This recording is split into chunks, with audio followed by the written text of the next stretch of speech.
1 week after a career ride in Foxborough where he claimed his first ever podium.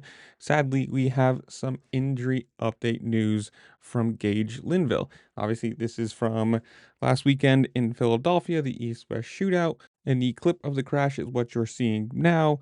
First jump, perfectly fine, lands fine. Second jump, shorts it, and then comes face first into the face of the next jump. And well, sadly, that is where we stand. After being attended to by the Alpine Stars medical crew, he was taken to a local hospital, and we do have a quote update, press release, whatever you want to call it, from the Bike Depot WMR KTM team saying, quote, "We are happy to report that team rider Gage 402 was discharged from the hospital last night around 9 p.m. after a lengthy evaluation and examination to check the severity of Gage's injuries.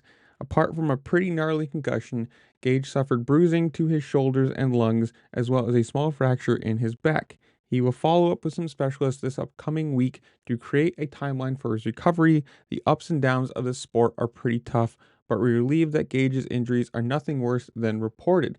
Prep for a pro motocross series will begin for Gage in a few weeks once back to 100%. Obviously, you never want to see anybody get injured, especially at the end of the year. You've gone all the way through and been healthy this long, especially with the brutal injury situation we've had this year. So, knock on wood, he can be healed for motocross, and this isn't super horrible.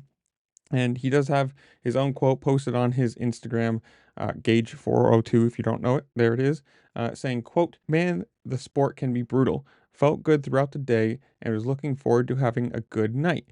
Thankfully, it's no worse than it is. Ended up with a concussion, broken rib, bruised lung, and super bruised shoulder, and a fracture in my back. Going to take some time off to let everything heal the right way, and we'll have an update later in the week on the next steps. Huge shout out to the team and everybody who checked in on me." Now, obviously, from 1 week having the super highs of the mutter of what was Foxborough getting his first podium, and that's got to be not only the check, but just like the adrenaline of it. I don't even want to say to the next weekend being injured. It's got to suck, but hopefully, like I said, knock on wood, he can heal up perfectly fine, come back for outdoors, and see where he falls from there. But I don't know. This is where I'm going to leave you guys. Comment down below. Tell me what you think. Whatever it is, did you like Philly? Are you going to any of the remaining rounds? Whatever. Comment down below. Tell me what you think. While you're down there, make sure to like, share, subscribe. Do all the fun things this platform allows you to do because it really just helped me out and I appreciate it. And with that, I'll see you later. Peace.